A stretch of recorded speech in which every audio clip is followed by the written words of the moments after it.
Assalamualaikum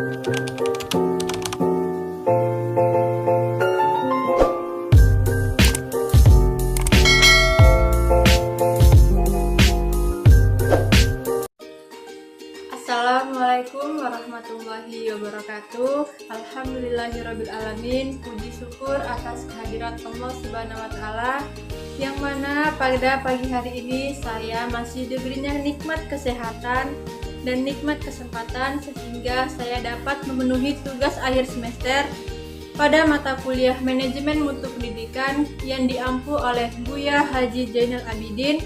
Sebelumnya, perkenalkan, nama saya Nurul Hafizah. Saya merupakan mahasiswi dari Institut Agama Islam Daar Al-Ulum Asahan Kisaran, Fakultas Tarbiyah dengan prodi Pendidikan Agama Islam semester 3. Nah, di sini materi yang akan saya bawakan adalah landasan sistem penjaminan mutu pendidikan. Landasan sistem penjaminan mutu pendidikan. 1. Pengertian dan urgensi sistem penjaminan mutu pendidikan. Adapun sistem penjaminan mutu adalah suatu mekanisme yang sistematis, terintegrasi, dan berkelanjutan untuk memastikan bahwa seluruh proses penyelenggaraan telah sesuai dengan standar mutu.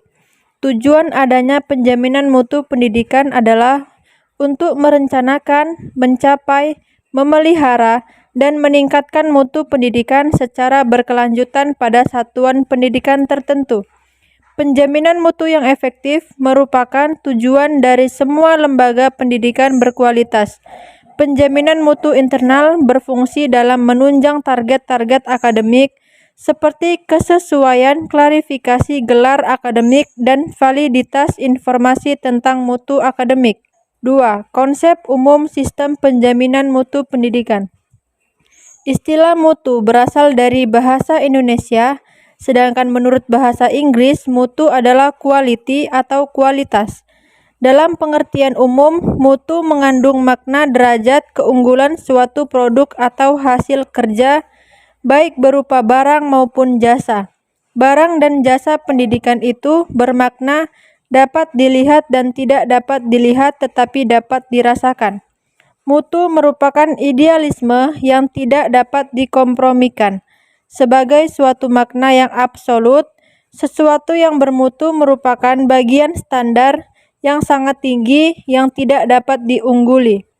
Mutu dalam konteks pendidikan sangat penting karena berkaitan dengan lembaga yang terdiri dari komponen peserta didik, pendidik, tenaga kependidikan, dan proses penyelenggaraan pendidikan. Dalam kaitannya dengan peningkatan mutu pendidikan, terdapat faktor yang mempengaruhi peningkatan mutu pendidikan, yaitu A. Kejelasan tujuan pendidikan di sekolah, B. Pengetahuan tentang anak didik, C. Pengetahuan tentang guru, D. Pengetahuan tentang kegiatan supervisi, E. Pengetahuan tentang mengajar. Dalam implementasi penjaminan mutu pendidikan, dapat dirumuskan sebagai keseluruhan aktivitas dalam berbagai bagian dari sistem untuk memastikan bahwa mutu produk atau layanan yang dihasilkan selalu konsisten sesuai dengan yang direncanakan. Sistem penjaminan mutu terbagi atas dua kategori, yaitu sistem penjaminan mutu internal dan sistem penjaminan mutu eksternal. Penjaminan mutu internal merupakan persiapan suksesnya penjaminan mutu eksternal, maka standar internal dan eksternal perlu diharmonikan. Penjaminan mutu dalam dunia pendidikan memang harus ditingkatkan, mengingat mutu pendidikan di Indonesia jauh dari yang kita harapkan. Kita juga mengakui bahwa sekolah-sekolah baik dari tingkat menengah ataupun tingkat atas tentang kondisi sarana prasarana dan proses pembelajaran masih kurang memuaskan, sehingga penjaminan mutu pendidikan merupakan program yang utama bahkan sangat penting bagi Menteri Pendidikan. Adapun kesimpulannya yaitu sistem penjaminan mutu adalah suatu mekanisme yang sistematis, terintegrasi, dan berkelanjutan untuk memastikan bahwa seluruh proses penyelenggaraan telah sesuai dengan standar mutu. Dalam sistem penjaminan mutu pendidikan dibedakan menjadi dua bagian, yaitu sistem penjaminan mutu eksternal atau SPME dan sistem penjaminan mutu internal atau SPMI.